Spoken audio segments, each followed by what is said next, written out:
Good morning, everyone. Good morning, delegates. My name is Gloria Mills. I work for Unison as National Secretary Equalities, and I'm also chair of the TUC Race Relations Committee. I want to welcome you to this very important panel debate today. We will be looking at the issue of Black women at work and in trade unions. And it's very important that we hear the experiences of Black women in the world of work, but also in trade unions. And we can look at what priorities they have within the movement and the workplace in terms of employment, organizing, and activism that the trade union movement need to look at. But before I actually start the panel proper, I just want to say a few opening remarks just to remind you of some of the important housekeeping arrangements. The meeting is being recorded, and also to remind you that there's a TUC Code of Conduct, a copy of which is available in your delegation packs and in the documents tab on the delegates platform. So please do observe that TUC Code of Conduct. The other point is to let you know that you should, if you have any questions that you wish to ask, you should use the Civica delegate platform if you wish to ask any question. And I think it's on the left-hand side of your Civica information screen. Also, it's really important that when we look at this issue, that we look at it in a collective and holistic way. And the seminar is really the panel discussion really is that we want not just to hear the experiences of Black women in the world of work and in our movement, but we also want to hear from you some of the issues that came out of the pandemic and from your particular members and from your sectors and what we need to do, because the TUC will be giving evidence at the inquiry, and we really do need to garner as much information as we can and evidence to support what we will be submitting. And we also want to discuss priorities and organizing for change to tackle the intersecting discrimination of sexism, racism, and classism. And I would like to add ageism as well, that Black women face at work and in our movement, and what work we can do as affiliates in order to push the work as part of a core plan within the anti-racism task force, because the work of the anti-racism task force will be an important blueprint in terms of the direction that we go in terms of how we deal with some of these issues. So some of the key issues we want to look at are issues around, the priority issues, negotiating for Black women, the intersectionality of race, gender, class, and age. And we also want to look at what unions need to be doing in terms of organizing, recruitment, and in terms of bargaining. And so it's really important because it's really important to recognize that trade unions are as strong as the voice of their members. And we really need to make sure that the work we are doing, we integrate a very strong and dynamic voice of Black workers and Black women, because proportionately, Black workers tend to be more unionized. And I think it's really important that their contribution is reflected at all parts of the trade union movement. So without further ado, I would like to call our first speaker, who is Jennifer Moses, and Jennifer is National Officer at NASUWT. She's responsible for equalities and training, and she's a member of the TUC Anti-Racism Task Force. So over to you, Jennifer. Thanks. Thank you, Gloria, and good morning, everybody. Good morning, sisters. It's an honor to be asked to be included on this panel this morning. It is looking at Black women and work. as well as within trade unions. As Gloria said in her introduction, I'm the National Official for Equality and Training at the NASUWT Teachers Union. So I think it's quite right when we talk about issues of women at work within the teaching profession. Our membership is predominantly made up of women. 74% of our membership are women, which fits in with the teaching profession generally. So when I'm talking about issues of sexism, issues of racism, and all intersecting issues that affect women, I'm talking about the majority of our NSWT members.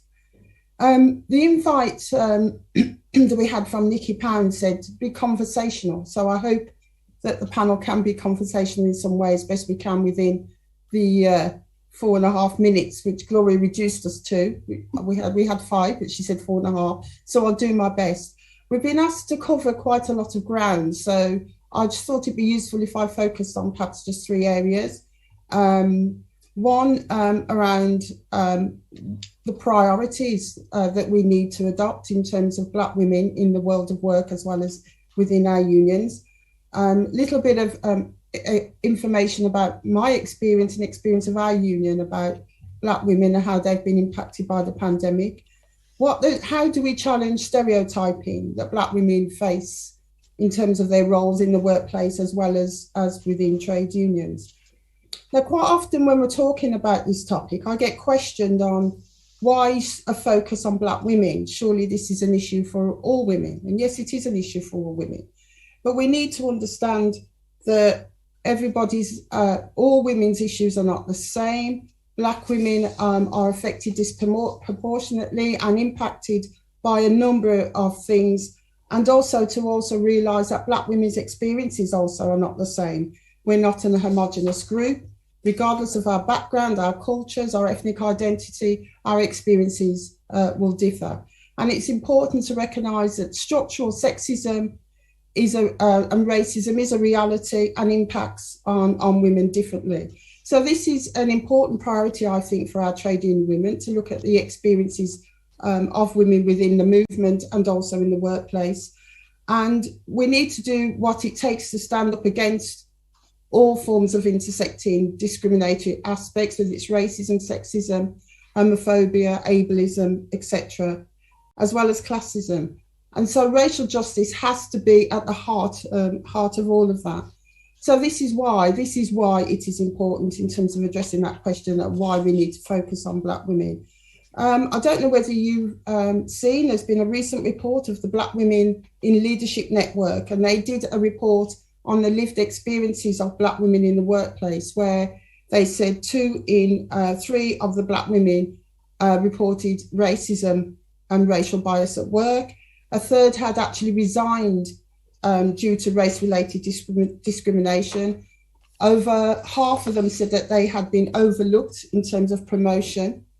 And, you know, we can quote lots of research that's out there about the experiences of Black women, some which trade unions have done themselves. For the NSWT, we hold separate conferences, which we call consultation conferences for different groups. So we hold a conference for our women members. We also hold a conference for our Black members. When we had our last Black members conference, we have them on an annual basis. As I said, we're predominantly women, so these are women's experiences.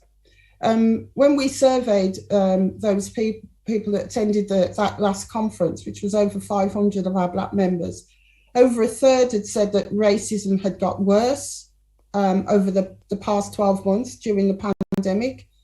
And we asked them also around issues that affect barriers to progression within the union, because we are not afraid to look at inwardly, and it's really important that we shine a light on our own practices if there are any barriers to women, to Black women within the union. And so we said, what do you think the union should do to encourage and support more Black women, more Black members to be active in the union? And nearly a third said that they wanted dedicated training for Black workers, dedicated spaces for women, dedicated spaces for different groups. So that's something that we have been doing over the past 4 to 5 years, ensuring there are those safe spaces for those conversations to take place.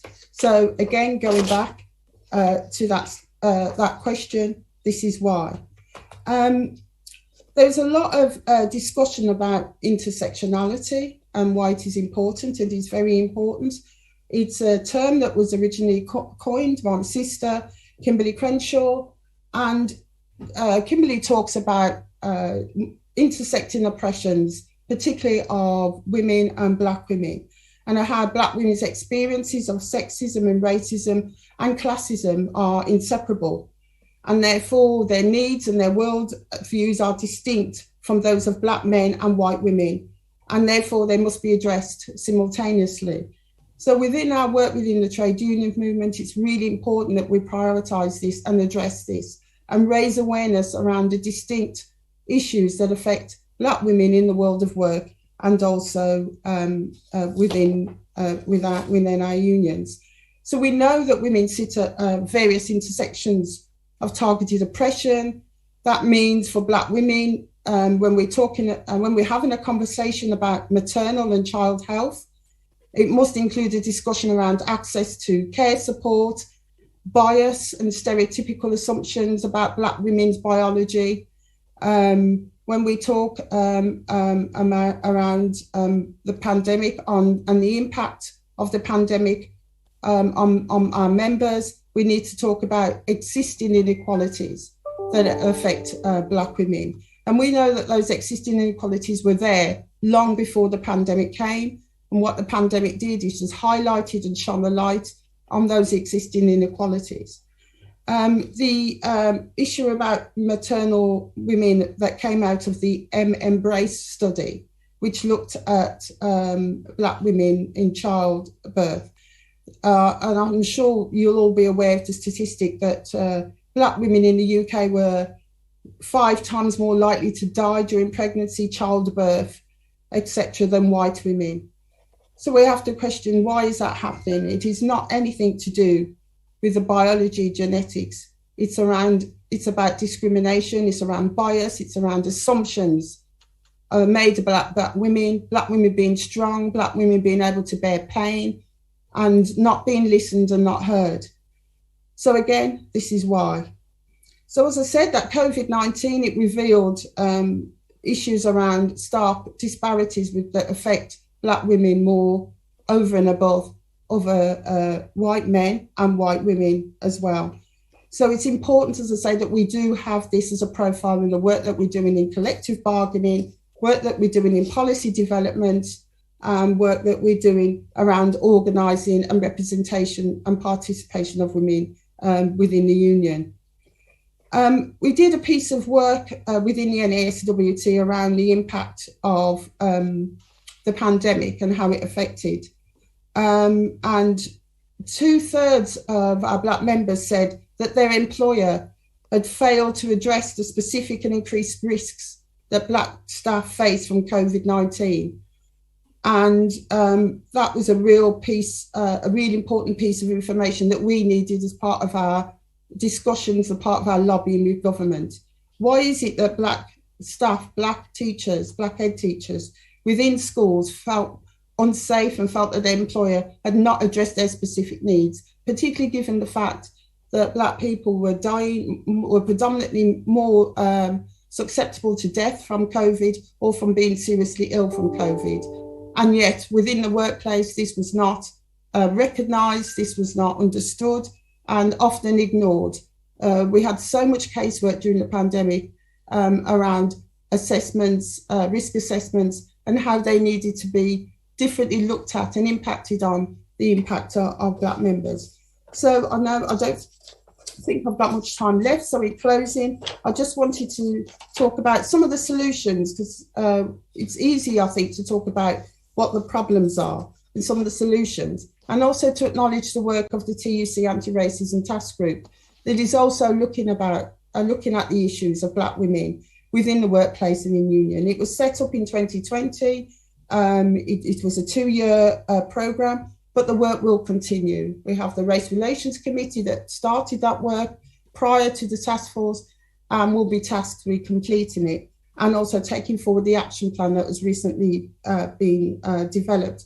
So we need to engage in that action plan from the Anti-Racism Task Force and ensure that the voices and experiences of Black women are held there, and that their voices are heard, and that they're taken seriously within the action plan. And just to end, we often talk about calling out sexism, but we also need to call out racism as well. So if we're talking, for example, about sexual harassment, we need to identify that when we're talking about women, that their experiences are different. What I mean by that is, if a woman is being sexually harassed in the street, whether she's been objectified about her clothing or any aspects of her being, where we have, for example, a Muslim woman who may have her hijab removed, she is not only facing sexism, but she's also facing the issues of Islamophobia and issues of racism. So that's what we mean about intersecting oppression and intersecting discrimination. And we need to make sure that when we're talking about sexism, we're talking about the place of women, that we understand that there are different experiences of women based on their ethnicity, based on their faith, etc. So with that, Gloria, I'll close. I've covered quite a lot of issues within that space, and happy to take any questions if there are any from the panel, and also to interact with other sisters around this issue. Thank you. Thank you very much, Jennifer. And you had your full 5 minutes, so that's really good. You raised some very important points, and we will be taking them up when we open the debate. So I would now like to move on to our next speaker, Susan Matthews. Welcome, Susan. And Susan is from Unite the Union, and she's Vice Chair of the TUC Women's Committee. Welcome, Susan. Thanks. Over to you. Thank you, Gloria. I'm checking my time before beginning. Thank you, Gloria, and good morning to everyone, and welcome to conference. And the topic that my colleague just raised is so important. I'm just going to give a list of some of the key priorities for Black and Asian women in the workplace. And when I do use the term Black, I just needed to make it clear it's a political term, Black, in terms of when I use the black terms. So the quite a few things we're facing in the labor movement and in the employment movement as well, from racism, as my colleague mentioned before, sexism, ageism. Black women are underrepresented in many ways. Unfair treatment, discrimination, the structural barriers that Black women face, invisible glass ceilings, Black women in terms of their professional, what they face in their professional life, which I call a concrete ceiling to how their career is supposed to be progressing. The race inequality that lead to a lot of positive discrimination within the workplace. Before I begin, I just want to explain that when we talk about Black women and Black and Asian women, there is a level of discomfort for many in terms of we have to root out the discrimination within the workplace and within the trade union in terms of what we experience as Black women in employment. So I'll begin by saying that there is no denying the fact that there is a level of racial discrimination that happen in the workplace. And it's tough for everyone. The fact that we are a Black woman in the workplace and the fact that we're a Black and Asian woman in the workplace is even tougher, the things we face. And as Black women, as I said, as professionals, we're facing all different levels of discrimination in terms of race, gender, and a serious, widespread problem. I've listed quite a few things that Black women has faced within the employment and within the trade union movement as well. We face marginalized in the movement, in the workplace, for microaggression in the workplace. There's a lot of things that Black women face in terms of gaslighting, in terms of in the workplace as Black women, when you speak your mind, when you speak assertively. So there's a level of assertiveness with many Black and Asian women where it can get misconstrued for being aggressive.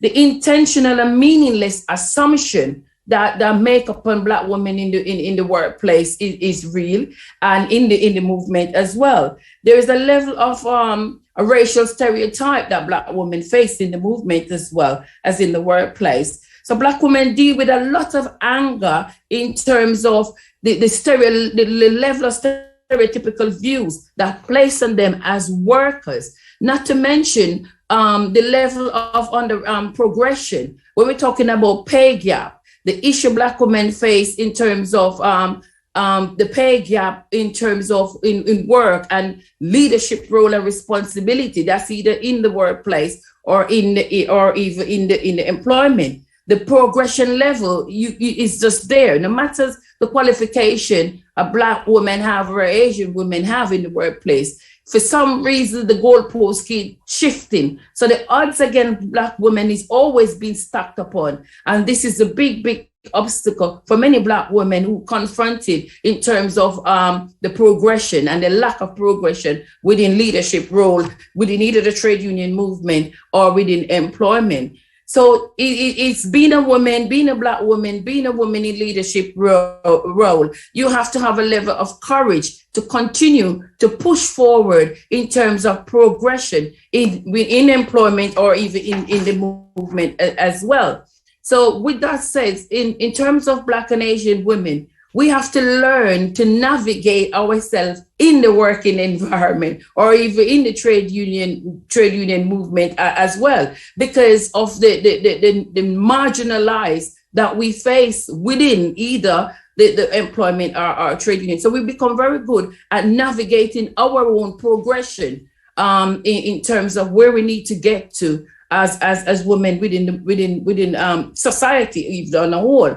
Black women approach the stereotype, and there's a level of stereotype of how Black women approach conversation and negotiation. Yet again, when you're assertive in your ability to push forward, there is the level of what is misconstrued or misunderstanding in terms of how you negotiate. In terms of where it go back to what I'm saying about navigating yourself within the movement, which sometimes is difficult, but these are things that we have to learn to do as Black and Asian women. Black women have a very unique experience in the workplace. And I know my colleague mentioned why is it always Black women in terms of, we talk about it, but our experience in the workplace as Black and Asian women is very unique. And I know sometimes we talk about it and it seems like it's a standalone kind of issue. But overall, women do face issues within the workplace. But put on top of that, we being a Black woman, and it helped add to the pressure, as well as even if we have a religious background as well as we have age on top of us as well. So these are some of the unique experience that we face in the workplace. And least likely, one of the key things for me, which I always say as a Black woman, and it's come from one of my favorite quotes, Malcolm X. Black woman is one of the least likely to be valued and treated with respect, and that's a fact. Either in the workplace or trade union movement, it's a really fact. In how many years after that, Black women are the most likely to be disrespected within the workplace or in the movement as well. And one of the other things that I'll flag up again in Black women in leadership role, and this is from the trade union point of view, employment point of view, we're more likely to be this undermined. That's the word come to mind. We're most likely to be undermined in terms of our approach, in terms of how we do things. So there's a lot of things stacked up against us in terms of Black women within leadership role or Black women in employment, and the lack of progression, and the fact that how we need to get our young Black girls, Black and Asian girls, to get to where they need to get to. And we, as in the leadership role, getting them there, we have to also learn how to navigate that we leave legacy behind in terms of how these young Black and Asian girls get to the next point in their life, without starting from where we start from. So there's a lot of issues in terms of what we face as Black women within the movement and within the workplace. It's not all dim and gloom. in terms of how we face things as Black and Asian women. And I said, we're unique and we learn to navigate. So some of the things we learn to navigate in terms of what we work, we want to see changes happening that we don't have to navigate. We normally get through as a woman, and as we're capable and competent in leadership role, that we do get to where we need to get to. So some of the things we need to do in the trade union movement is hold the leadership in the trade unions to account. And by holding them to account, when we're having the structures in place, we need to ensure and endeavor that the Black and Asian women who have the ability and the competence to get to the leadership role, and they merit, not placed in a position because they happen to be Black or Asian, but they have the ability and they get there and they merit. Continue to work with the TUC Women's Committee that we get to where we need to get to, and continue to push forward with the campaign that we have in place, and continue to knock back some of the discrimination that we face. And finally, I would just say one of the key things that we do from the Race Relation Committee, that our Black voice be heard and be understood, and understand that when we speak from a Black voice, our Black and Asian voice in women, we were taken seriously and we be listened to, not me be misconstrued and turned in an angle that suit others. Our voice is our voice. And when we speak from experience, and we speak from our uniqueness of what we experience. And I'll leave it at that, Chair. Thanks. Okay, thank you very much, Susan. You covered a very wide spectrum of issues that we will come back to, but I just want to get our speakers in and then to move into some questions and to the debate. So without further ado, I want to welcome Maxine Newby from UCU Northwest Black Members Official. Maxine is the incoming UCU Vice President, which is an important achievement. And I want to say congratulations, Maxine, in taking up this important leadership role. And I know these things are never handed to anyone. So, you know, it's very deserving. So thank you very much, Maxine. So please address. Thank you, Gloria. And thank you for inviting me along. And just in relation to what Gloria said, yes, taking up the position wasn't something that I considered until late last year. And the reason why I did take up the position and I ran to the candidacy is because I could actually see what was going on, you know, in the workplace and across unions. And I've been doing a lot of work for quite a while.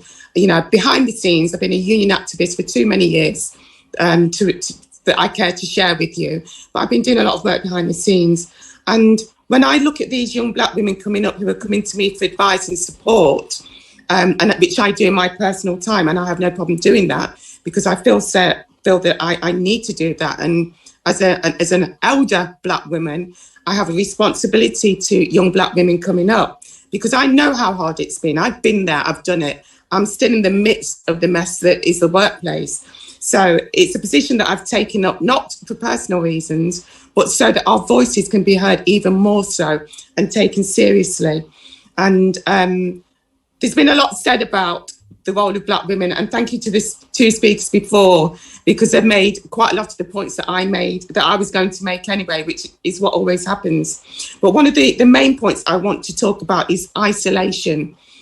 And what we find in our workplaces is that Black women suffer severe isolation. And the reason is for this is, one, that there tends not to be many Black women in positions where we work. For example, where I work, I think I'm the only Black or one of two Black teachers.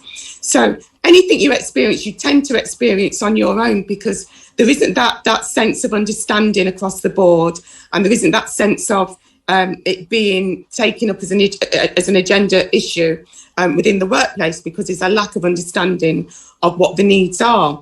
So I just find it really concerning that even I, who's had all this experience in the workplace and working in trade union, working as a trade union activist, the isolation that we suffer is horrendous. And that's something that we need to address, you know, in our unions and also across the TUC. And we need to find ways to support Black women who are isolated in the workplace, because the pressure of being a woman is one thing, The pressure of being a black woman in a workplace where you will more likely than not be in the minority is another thing. And it's something that we really have to find ways to challenge and address. A couple of issues. I work in education, I work in further education. And as I'm sure most of you know, in higher education at the moment, there are strikes on. And unfortunately, black women tend to be at that sharp end of marginalisation, in the sense that the majority of women in the workplace are on casualised contracts, because that's the way the system's stacked and that's the way the systems work. And it's very difficult to get permanent positions in further education and higher education. So there is not just a challenge of finding work, there's a challenge of keeping work. And then when you're in work on a casualised contract, you have to then make sure that you hold on to that position, because there are very few available to you. So casualisation for black women is a major issue, on top of all the other responsibilities we have as women. And that's something that we need to consider and look at as well collectively, because these are the things that are driving black women underground. And these are the things that are putting additional pressures on top of the way that we try to navigate life and work. In addition to that, I'm just going to talk from an education point of view. And I think one of the other issues that we have is being taken seriously. When you try to challenge the norm, for example, recruitment and selection processes, it's ignored because you are one voice. When you try and challenge issues around decolonising the curriculum, which is an important issue across all education, it's ignored because it's one person saying it. When you try and challenge issues of microaggressions and bullying, because the panels tend to be white to hear these grievances, it's ignored. And these are really difficult issues that we have to navigate in the workplace. And I see it every day, because not only do I work in education, not only am I 0.1% of the black members in my establishment, but I also represent members at hearings. I represent members at grievances. I represent members who are being called into formal sickness reviews because of the pressures of work and the racism and the isolation. So there's a number of things that we really need to look at and put in place to support black women in the workplace. I think it was Jennifer who said about, we know what the issues and the challenges are, but what we also need to think about, which is what I'm about, is solutions. We hear a lot about race pay gap. We hear a lot about it. We know it's not mandated. It should be. And I think that's another fight that we have to have. You know, we need to be fighting to get that mandated, because until we have up-to-date, accurate data, we really don't know what we're challenging, and we really can't fight for it as much as we can. So collectively, we need to be finding solutions to challenge that race pay gap and finding ways to get that mandated, which I think is really important. Leadership roles in higher education, further education, prison education and adult education are next to none. If you are a teacher or tutor or lecturer, you're going to find it very difficult to progress past that. And the figures show that. This is not just me saying it as a lecturer. The figures show that. There's a real block with black women being able to get past the point of lecturing or tutoring, even though they have the qualifications, experience, knowledge and expertise. Membership for young black women, and I'm just going to say this from a personal point of view. I've got two young nieces who are in their 20s, and they constantly come to me with issues at the workplace, bullying, disrespect, and all number of issues that they experience.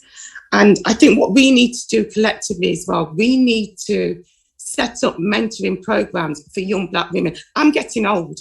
I want to see my nieces and my family members and my other family members and friends start taking on those positions and having the confidence to stand up in the workplace and say, this is not acceptable for these reasons. So I think what we should be doing going forward and what we should be considering is mentoring programs for young black women. I think we should be challenging the race pay gap collectively and professionally. I think we also need to challenge further education, higher education, prison, adult and schools on what they intend to do about ensuring that Black women have a seat at the table and they are considered for leadership roles. So there are some of the issues that I'd like to tackle going forward, including decolonising the curriculum, which I'm doing in some ways in isolation. But above all and everything else, I would really like to think about how we can look at supporting young Black women to take up positions and become young activists so that they can start taking up those positions and supporting other members, particularly Black women, in the workplace. And that's something I'm really looking forward to working with others on and talking about in the future. So I'm not too sure if my 5 minutes is up. I'm sure it is. Thank you so much. Thank you. You've slightly exceeded it, but it doesn't really matter because we have some time. So I also want to recognize Jane Stewart and Annette Mansell Green being as listening on the panel, and Jane is this year's chair of the TUC Women's Conference, and also Annette to send our congratulations. She's chair of the TUC Women's Committee, and I know we'll take a lot of these issues on board that we are talking about today. So welcome. And Sue Ferns is also president of the TUC, and she's listening into this panel as well. So welcome to them all. So we have a few minutes, and I just want to say we have just 1 minute each. We have one question that came in, and I'll pose that question to you in a while. But I think we need to look at our unions actually taking a hard and honest look at their own policies and practices. And, are they dealing with this biggest issue in the workplace, racial segregation of our workplaces? The two-tier system has created segregated silos. We have racially segregated silos in our workplaces. And in a number of areas, because of outsourcing of contracts, the two-tier workforce, it's amplifying the marginalization that people are talking about, the exclusive in some areas, 0-hour contracts that Black workers and Black women are on with no permanent jobs and stunting their career progression, no building up of a basic pension. So how do we challenge some of these segregated silos and the racial pay gap that's costing £3.2 billion according to the resolution, a year according to the Resolution Foundation, because we see those pay gaps of 15 to 25% compared to white workers. So, and the other point, that came out was the fact that a lot of people have said that they believe that racism has got worse. And we are seeing that emerging with trade unions having all white committees and delegations that are not inclusive and are not reflective of their membership. Now, those are some of the issues that unions need to look at. So should unions also be setting up their own race discrimination, anti-racism task force to put right the disparities that we are seeing, not just in society and the labor market, but also in terms of their own organization? And there was another question, are we happy with the recognition and the level of progress for Black women at work and in the movement? So you've got a range, and you can all just, maybe a minute and a half answer one of those 5 or 6 questions I've posed. So thank you. Who wants to go first? Jennifer, you want to come in?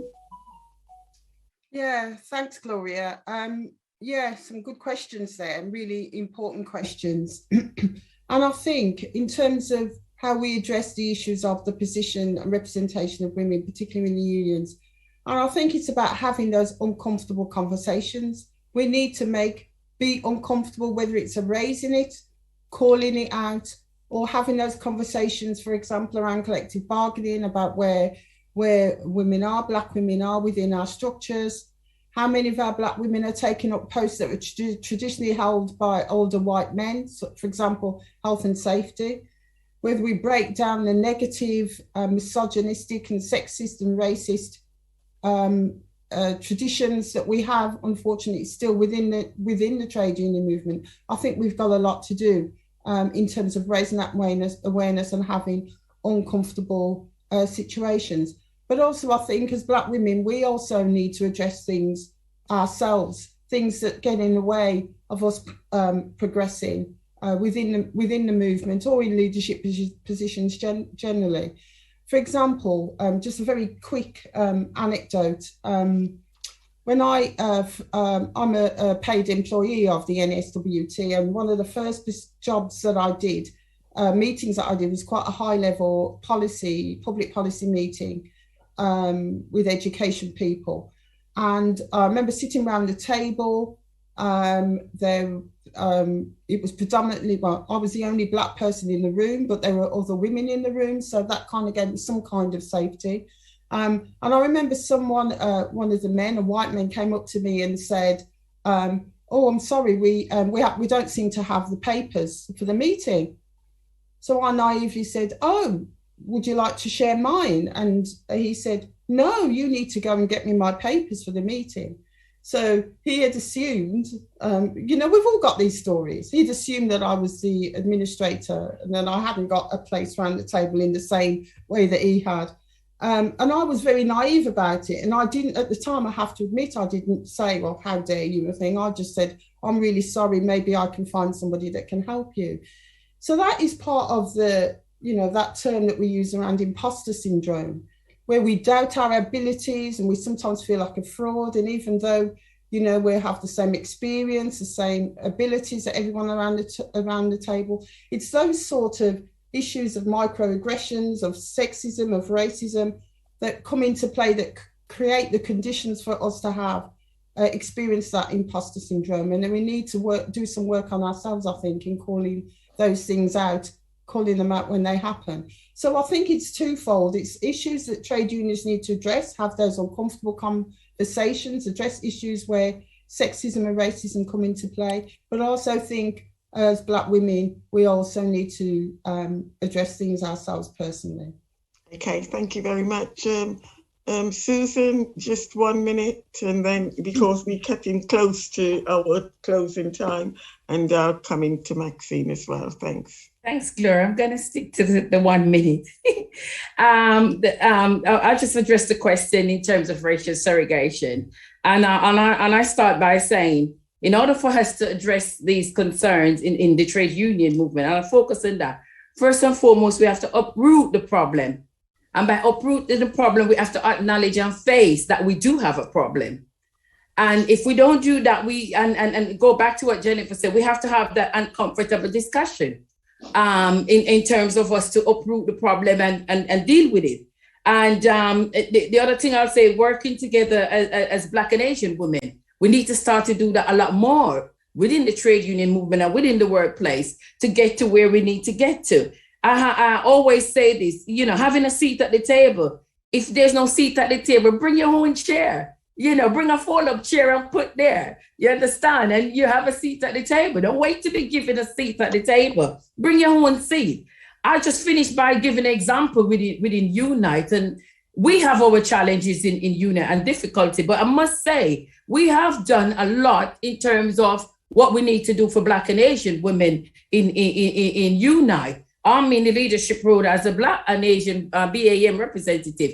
And they will tell you, I bring a seat at the table. It may be uncomfortable at times, but I bring my seat at the table because the discussion needs to be had and it needs to be heard. And thanks now we have a new general secretary, is a woman who understand what equality means and don't afraid to mention the term Black women issues or BAM issues. So, there's change needs to be happening, Gloria, but we have to start by us, first and foremost, bringing the seat at the table if there's none. And I leave it there. Thanks. Okay, thank you. Maxine?